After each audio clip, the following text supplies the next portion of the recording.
Isaías capítulo 43, versículo 1 al 3.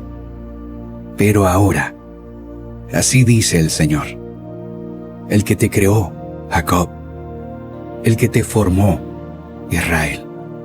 No temas, que yo te he redimido, te he llamado por tu nombre. Tú eres mío. Cuando cruces las aguas, yo estaré contigo. Cuando cruces los ríos, no te cubrirán sus aguas. Cuando camines por el fuego, no te quemarás, ni te abrazarán las llamas. Yo soy el Señor, tu Dios, el Santo de Israel, tu Salvador.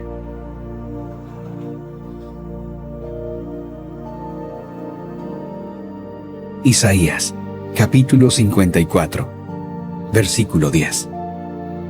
Aunque cambien de lugar las montañas y se tambaleen las colinas, no cambiará mi fiel amor por ti, ni vacilará mi pacto de paz, dice el Señor, que de ti se compadece.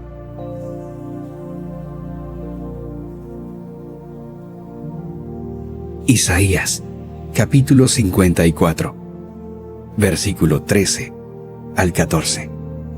El Señor mismo instruirá a todos tus hijos, y grande será tu bienestar. Serás establecida en justicia. Lejos de ti estará la opresión, y nada tendrás que temer. El terror se apartará de ti, y no se te acercará.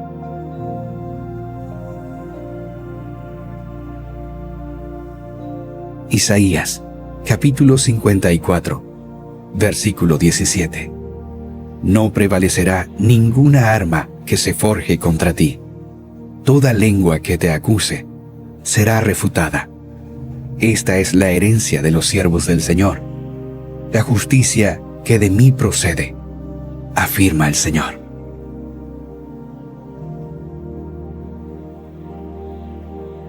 Isaías, capítulo 58, versículos 6 al 12. El ayuno que he escogido no es más bien romper las cadenas de injusticia y desatar las correas del yugo, poner en libertad a los oprimidos y romper toda atadura. ¿No es acaso el ayuno compartir tu pan con el hambriento y dar refugio a los pobres sin techo? ¿Vestir al desnudo y no dejar de lado a tus semejantes? Si así procedes, tu luz despuntará como la aurora, y al instante llegará tu sanidad. Tu justicia te abrirá el camino, y la gloria del Señor te seguirá. Llamarás, y el Señor te responderá. Pedirás ayuda, y Él dirá, aquí estoy. Si desechas el yugo de opresión, el dedo acusador y la lengua maliciosa, si te dedicas a ayudar a los hambrientos y a saciar la necesidad del desvalido, entonces brillará tu luz en las tinieblas, y como el mediodía será tu noche. El Señor te guiará siempre, te saciará en tierras resecas y fortalecerá tus huesos. Serás como jardín bien regado, como manantial cuyas aguas no se agotan. Tu pueblo reconstruirá las ruinas antiguas y levantará los cimientos de antaño. Serás llamado reparador de muros derruidos, restaurador de calles transitables.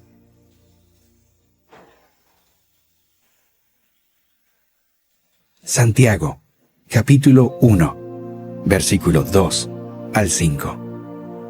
Hermanos míos, considérense muy dichosos cuando tengan que enfrentarse con diversas pruebas, pues ya saben que la prueba de su fe produce constancia, y la constancia debe llevar a feliz término la obra, para que sean perfectos e íntegros, sin que les falte nada. Si a alguno de ustedes le falta sabiduría, pídasela a Dios, y Él se la dará, pues Dios da a todos generosamente, sin menospreciar a nadie.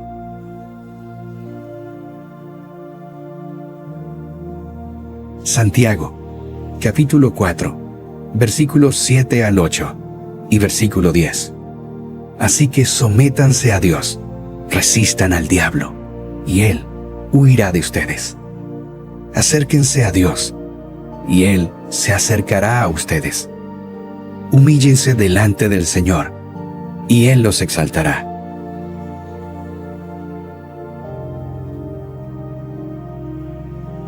Primera de Juan, capítulo 1, versículo 9. Si confesamos nuestros pecados, Dios, que es fiel y justo, nos los perdonará y nos limpiará de toda maldad.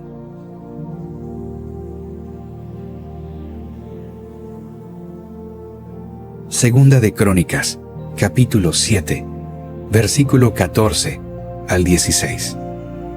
Si mi pueblo, que lleva mi nombre, se humilla y ora, y me busca, y abandona su mala conducta, yo lo escucharé desde el cielo. Perdonaré su pecado y restauraré su tierra. Mantendré abiertos mis ojos y atentos mis oídos a las oraciones que se eleven en este lugar. Desde ahora y para siempre, escojo y consagro este templo para habitar en él. Mis ojos y mi corazón siempre estarán allí.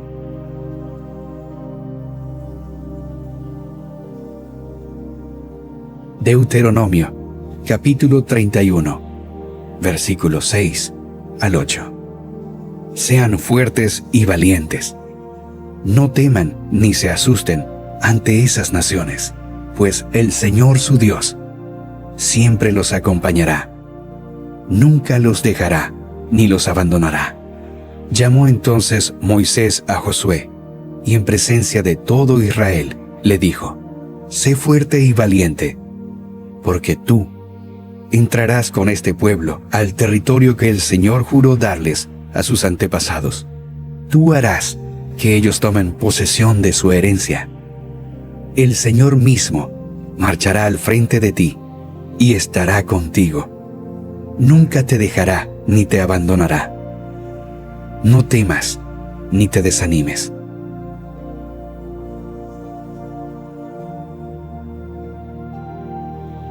Jeremías, capítulo 29, versículo 11 al 14. Porque yo sé muy bien los planes que tengo para ustedes, afirma el Señor, planes de bienestar y no de calamidad, a fin de darles un futuro y una esperanza. Entonces ustedes me invocarán y vendrán a suplicarme, y yo los escucharé. Me buscarán y me encontrarán cuando me busquen de todo corazón. Me dejaré encontrar, afirma el Señor, y los haré volver del cautiverio, y los reuniré de todas las naciones y de todos los lugares a donde los haya dispersado, y los haré volver al lugar del cual los deporté, afirma el Señor.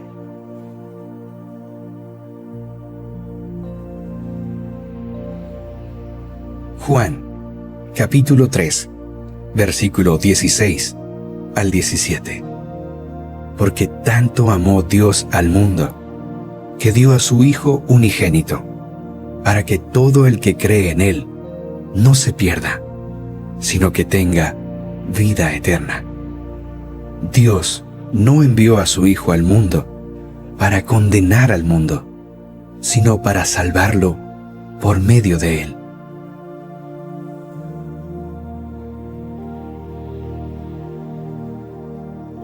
Juan, capítulo 8, versículo 34 al 36. Ciertamente, les aseguro que todo el que peca es esclavo del pecado. Respondió Jesús: Ahora bien, el esclavo no se queda para siempre en la familia, pero el Hijo sí se queda en ella para siempre. Así que, si el Hijo los libera, serán ustedes verdaderamente libres.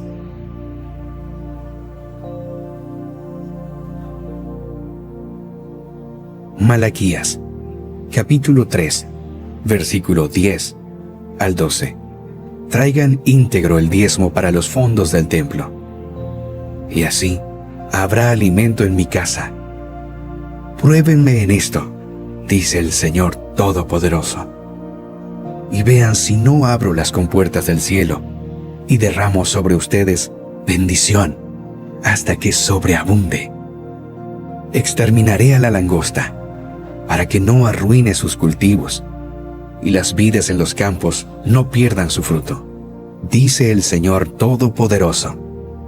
Entonces todas las naciones los llamarán a ustedes dichosos, porque ustedes tendrán una nación encantadora, dice el Señor Todopoderoso.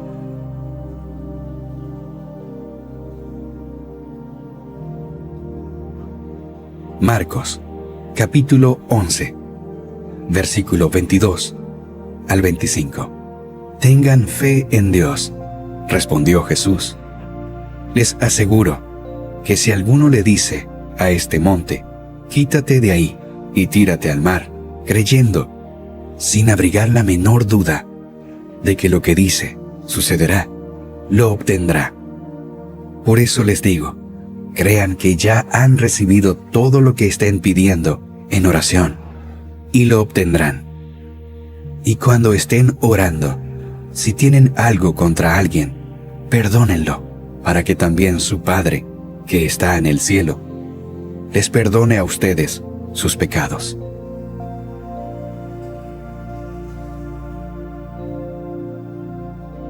Josué, capítulo 1, versículos 6 al 9.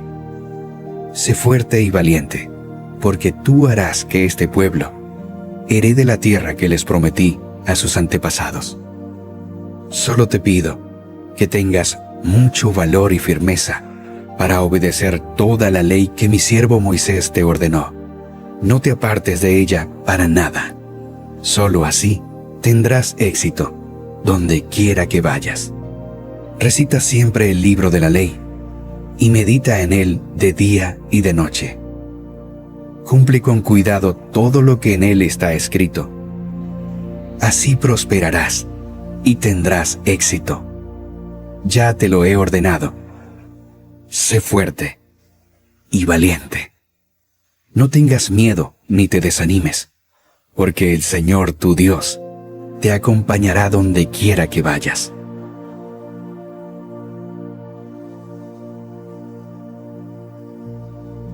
Filipenses, capítulo 4, versículo 19 al 20. Así que mi Dios les proveerá todo lo que necesiten, conforme a las gloriosas riquezas que tiene en Cristo Jesús.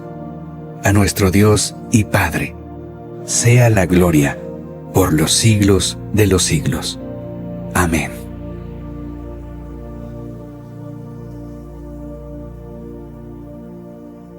Salmos, capítulo 37, versículo 3 al 11.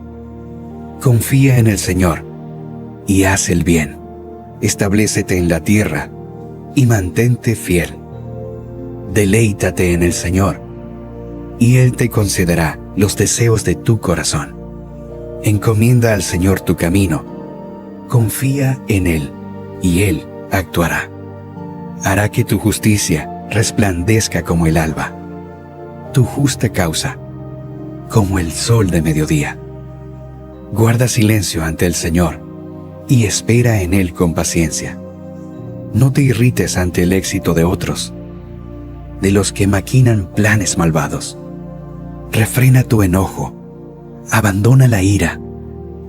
No te irrites, pues esto conduce al mal, porque los impíos serán exterminados, pero los que esperan en el Señor heredarán la tierra. Dentro de poco, los malvados dejarán de existir. Por más que los busques, no los encontrarás. Pero los desposeídos heredarán la tierra y disfrutarán de gran bienestar.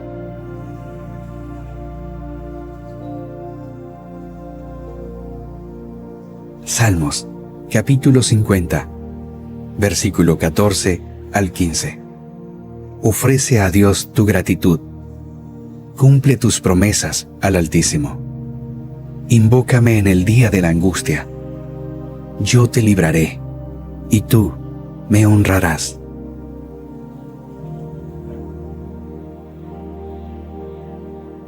Apocalipsis, capítulo 2, versículo 5 al 7. Recuerda de dónde has caído. Arrepiéntete y vuelve a practicar las obras que hacías al principio.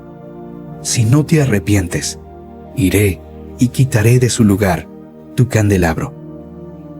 Pero tienes a tu favor que aborreces las prácticas de los nicolaítas, las cuales yo también aborrezco.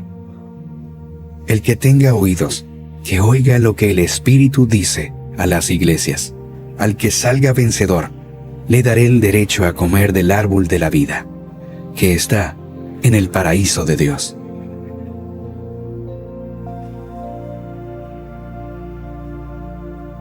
Apocalipsis, capítulo 2, versículo 10 al 11. No tengas miedo de lo que estás por sufrir.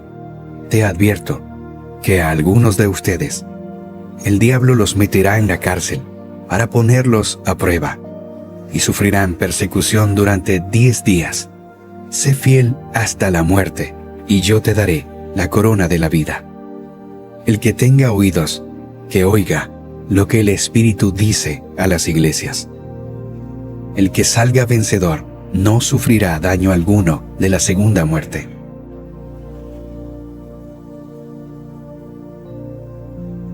Apocalipsis, capítulo 2, versículo 17. El que tenga oídos, que oiga lo que el Espíritu dice a las iglesias. Al que salga vencedor, le daré del maná escondido, y le daré también una piedrecita blanca, en la que está escrito un nombre nuevo, que solo conoce el que lo recibe.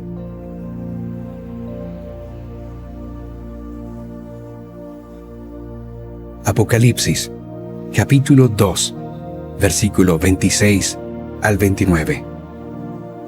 Al que salga vencedor y cumpla mi voluntad hasta el fin, le daré autoridad sobre las naciones, así como yo la he recibido de mi Padre, y él las gobernará con puño de hierro, las hará pedazos, como a vasijas de barro. También le daré la estrella de la mañana. El que tenga oídos, que oiga lo que el Espíritu dice a las iglesias.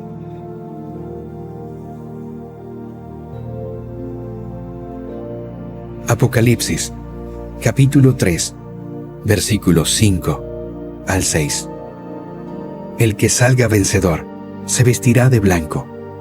Jamás borraré su nombre. Era primavera en Jerusalén, la época en que los reyes normalmente salían a la guerra, pero David, el gran rey de Israel, decidió quedarse. Esta decisión aparentemente simple desencadenaría una serie de eventos que cambiarían el curso de la historia. Una tarde, mientras paseaba por la terraza de su palacio, David vio algo que le dejó sin aliento. Una mujer de extraordinaria belleza se bañaba. Su nombre era Betsabé, esposa de Urías, uno de los mejores soldados del rey. Pero esta información no fue suficiente para detener el deseo que se encendió en el corazón de David. Llevado por la lujuria, el rey envió mensajeros para traerla. Aquella noche cometió adulterio con Betsabé, un acto que duró solo unas horas, pero cuyas consecuencias se extenderían por generaciones. Semanas después, la noticia llegó al palacio. Betsabé estaba embarazada. El pánico se apoderó de David. Él, que era conocido por su integridad y devoción a Dios, ahora se enfrentaba a un escándalo que podría destruir su reputación y su reinado. Desesperado por encubrir su pecado, David ideó un plan. Llamó a Urías de vuelta de la guerra, esperando que durmiera con su esposa y así asumiera la paternidad del niño. Pero Urías, en su integridad, se negó a disfrutar del confort del hogar, mientras sus compañeros luchaban en el campo de batalla. La negativa de Urías puso a David en una situación aún más desesperada. Fue entonces cuando el rey tomó una decisión terrible que mancharía para siempre su historia. Envió a Urías de vuelta a la batalla con una orden sellada para el general Joab. Pongan a Urías en la línea del frente, donde el combate es más violento. Luego retírense, dejándolo solo para que sea herido y muera. El plan funcionó. Urías, el valiente soldado, el marido fiel, murió en el campo de batalla, víctima no del enemigo, sino de la traición de su propio rey. David, creyendo que había resuelto el problema, rápidamente se casó con Betsabé. Este episodio nos muestra cómo incluso los más devotos pueden caer en tentación cuando bajan la guardia. David, el gran guerrero, el salmista inspirado, el rey elegido por Dios, sucumbió al pecado en un momento de debilidad. Su historia sirve como una advertencia para todos nosotros sobre los peligros de la complacencia y el abuso de poder. Pero lo más impactante, quizás sea la rapidez con que un pecado llevó a otro. Del adulterio al asesinato, David descendió por una espiral de engaño y violencia. Esto nos recuerda que el pecado, cuando no se enfrenta, tiende a multiplicarse, llevándonos a actos que jamás imaginaríamos ser capaces de cometer. La confrontación profética. Durante meses, David debe haber pensado que se había salido con la suya, que su secreto estaba a salvo, que nadie jamás sabría la verdad detrás de la muerte de Urías y de su matrimonio con Betsabé. Pero había alguien que sabía, y él no permanecería en silencio. Dios envió al profeta Natán para confrontar al rey. El enfoque de Natán fue brillante en su sutileza y poder. No acusó a David directamente. En su lugar, le contó una historia, una parábola sobre injusticia que tocó el corazón del rey. Natán habló de un hombre rico que tenía muchos rebaños y manadas. Su vecino era un hombre pobre que solo tenía una oveja que criaba como si fuera una hija. Un día, el hombre rico recibió una visita. En lugar de sacrificar uno de sus muchos animales para alimentar al huésped, tomó la única oveja del hombre pobre y la mató. La reacción de David fue inmediata y furiosa. «Tan cierto como vive el Señor», declaró, «el hombre que hizo esto merece la muerte. Deberá pagar 4 veces el valor de la oveja porque actuó sin misericordia».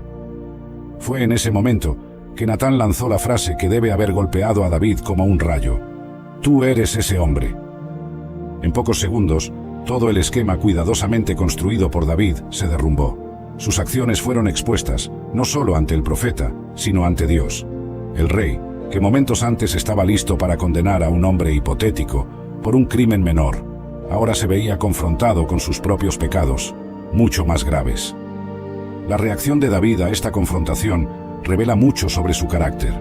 No intentó justificarse, no negó sus acciones, no usó su poder real para silenciar a Natán. En su lugar, quebrantado, simplemente dijo: «He pecado contra el Señor». Esta confesión, aunque breve, era profunda. David reconoció que por encima de todo, su pecado era contra Dios. Sí, había perjudicado a Urías, a Betsabé y a muchos otros. Pero fundamentalmente, había transgredido la ley de Dios y traicionado la confianza que el Señor había depositado en él como rey. El arrepentimiento de David era genuino, pero las consecuencias de sus actos eran inevitables. Natán anunció el juicio divino. «La espada nunca se apartará de tu casa. El hijo que te ha nacido ciertamente morirá». Este episodio nos enseña varias lecciones importantes. Primero, vemos la importancia de la responsabilidad mutua. Incluso un rey necesitaba a alguien que pudiera decir la verdad, por más dolorosa que fuera. En segundo lugar, aprendemos sobre la naturaleza del verdadero arrepentimiento. No es solo sentirse mal por lo que hicimos, sino reconocer nuestra culpa ante Dios y estar dispuestos a aceptar las consecuencias. También vemos aquí un vistazo de la gracia de Dios. A pesar de la gravedad de los pecados de David, Dios no lo rechazó completamente. El juicio vendría, pero también habría misericordia. Natán declaró: «El Señor ha perdonado tu pecado, no morirás». Esta confrontación marcó un punto de inflexión en la vida de David. A partir de aquí, vemos a un hombre más humilde, más consciente de su propia fragilidad. Los salmos que escribió después de este evento, como el Salmo 51, revelan una profundidad de arrepentimiento y una comprensión de la gracia de Dios que tocan corazones hasta el día de hoy. La muerte del primer hijo. Las palabras del profeta Natán pronto comenzaron a cumplirse. El hijo nacido de la unión entre David y Betsabé enfermó gravemente. Fue un momento de profunda angustia para el rey, que se vio confrontado con las terribles consecuencias de sus actos. Durante 7 días y 7 noches, David imploró a Dios por la vida del niño. Ayunó, negándose a comer. Se postró en el suelo, día y noche, en ferviente oración. El poderoso rey de Israel, el gran guerrero que había derrotado a Goliat, ahora se encontraba de rodillas, suplicando por la misericordia divina. Los sirvientes del palacio observaban con preocupación. Nunca habían visto a su rey en tal estado de desesperación. Intentaron persuadirlo para que comiera, para que se levantara, pero David se negaba. Su actitud demostraba no solo el amor por su hijo, sino también un profundo arrepentimiento. Era como si, a través de su súplica y autohumillación, David esperara de alguna manera revertir el juicio divino. Sin embargo, al séptimo día, el niño murió. Los sirvientes, temerosos de dar la noticia a David, susurraban entre sí. El rey se dio cuenta y preguntó si el niño había muerto. Cuando confirmaron, sucedió algo sorprendente. David se levantó del suelo, se lavó, se cambió de ropa y fue a la casa del Señor para adorar. Luego, volvió al palacio y pidió que le sirvieran comida. Sus sirvientes, perplejos ante este cambio repentino, le preguntaron el motivo de su comportamiento. La respuesta de David revela mucho sobre su fe y su comprensión de la soberanía de Dios. Mientras el niño aún vivía, ayuné y lloré pensando, ¿quién sabe? Tal vez el Señor tenga misericordia de mí y deje vivir al niño. Pero ahora que está muerto, ¿por qué habría de ayunar? ¿Acaso puedo hacerlo volver? Yo iré a donde él está, pero él no volverá a mí. Esta respuesta de David es profunda en varios niveles. Primero, muestra su aceptación de la voluntad de Dios, incluso cuando ésta es dolorosa. David no se rebeló contra Dios, no lo acusó de injusticia. En su lugar, se sometió a su voluntad soberana. En segundo lugar, vemos la fe de David en la vida después de la muerte. Su afirmación de que él iría a donde estaba el niño demuestra su creencia en la realidad del más allá y en la posibilidad de un reencuentro futuro. Por último, la actitud de David nos enseña cómo lidiar con la pérdida y el duelo. Lloró y suplicó mientras había esperanza, pero una vez que la voluntad de Dios se hizo clara, se levantó y continuó su vida y su servicio a Dios. Este episodio también nos recuerda que, aunque Dios perdona el pecado mediante el arrepentimiento genuino, las consecuencias de nuestras acciones a menudo permanecen. El perdón de Dios no elimina automáticamente todos los efectos de nuestras elecciones erróneas. Sin embargo, vemos aquí también la gracia de Dios en acción. A pesar de la tristeza de esta pérdida, Dios no abandonó a David.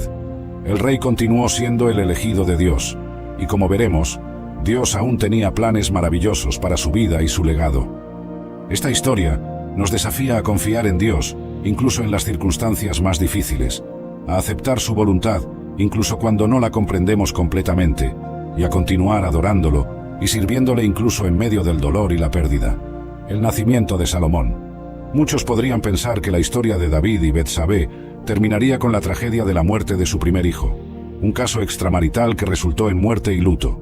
Pero Dios, en su infinita sabiduría y misericordia, tenía otros planes. Después de la muerte del bebé, la Biblia nos cuenta que David consoló a su esposa Betsabé. Este acto de consuelo no era solo un gesto de un marido hacia su esposa en duelo. Era también una señal de que David había aceptado a Betsabé completamente como su esposa, ya no como el objeto de su deseo ilícito, sino como su compañera de vida. Algún tiempo después, Betsabé quedó embarazada nuevamente. Esta vez, el hijo nació en circunstancias muy diferentes. Ya no era el fruto de un romance secreto, sino el hijo legítimo del rey y la reina de Israel. Le dieron al niño el nombre de Salomón. El nacimiento de Salomón fue mucho más que solo la llegada de otro príncipe a la familia real. Era una poderosa señal del perdón y la gracia de Dios. Donde antes había vergüenza y culpa, ahora había una nueva vida, un nuevo comienzo. El texto bíblico nos dice algo notable sobre Salomón. El Señor lo amó. Esta no era solo una afirmación casual, era una declaración profunda del favor de Dios sobre este niño. El mismo Dios que había juzgado el pecado de David, ahora demostraba su amor y aceptación a través de este nuevo hijo. Pero Dios fue más allá. Envió un mensaje especial a través del profeta Natán, el mismo profeta que había confrontado a David sobre su pecado. Natán le dio a Salomón otro nombre, Jedidías, que significa amado del Señor. Este nombre era un testimonio vivo de la gracia restauradora de Dios. Es importante notar el contraste aquí. El primer hijo, nacido del adulterio, murió como parte del juicio de Dios. Pero este segundo hijo, nacido después del arrepentimiento y la restauración, no solo vivió, sino que fue especialmente amado por Dios. Esto no disminuye la tragedia de la primera pérdida, pero destaca el poder del perdón y la nueva vida en Dios. El nacimiento de Salomón también marcó el cumplimiento de una promesa que Dios le había hecho a David años atrás. Dios había prometido que uno de sus hijos construiría el templo y establecería un reino eterno. Salomón sería ese hijo, el heredero de la promesa divina. Esta historia nos enseña mucho sobre la naturaleza de Dios. Vemos que Él es un Dios de segundas oportunidades, un Dios que puede traer belleza de las cenizas, vida de la muerte, esperanza de la desesperación. El nacimiento de Salomón es un testimonio vivo de que el juicio de Dios no es su última palabra. Después del juicio viene la gracia. También aprendemos algo sobre el arrepentimiento y la restauración. El arrepentimiento genuino de David abrió el camino para la bendición de Dios en su vida. Esto no significa que todas las consecuencias de sus actos fueron borradas, pero muestra que Dios puede crear algo nuevo y hermoso, incluso a partir de nuestros fallos más graves. La historia del nacimiento de Salomón nos recuerda que Dios no descarta a las personas por sus errores pasados. Él es capaz de tomar los hilos enredados de nuestras vidas y tejer algo hermoso. David y Betsabé, cuya unión comenzó en pecado, ahora se convertían en los padres del futuro rey de Israel, un hombre que sería conocido como el más sabio que jamás vivió. Este evento también marca el inicio de una nueva fase en la vida de David. Aunque aún enfrentaría desafíos y consecuencias de sus acciones pasadas, vemos a un David más maduro, más humilde, más dependiente de Dios. El nacimiento de Salomón era una señal visible de la restauración de David, no solo como rey, sino como hombre de Dios. El reinado de Salomón. Salomón creció bajo la sombra de un padre famoso y controvertido.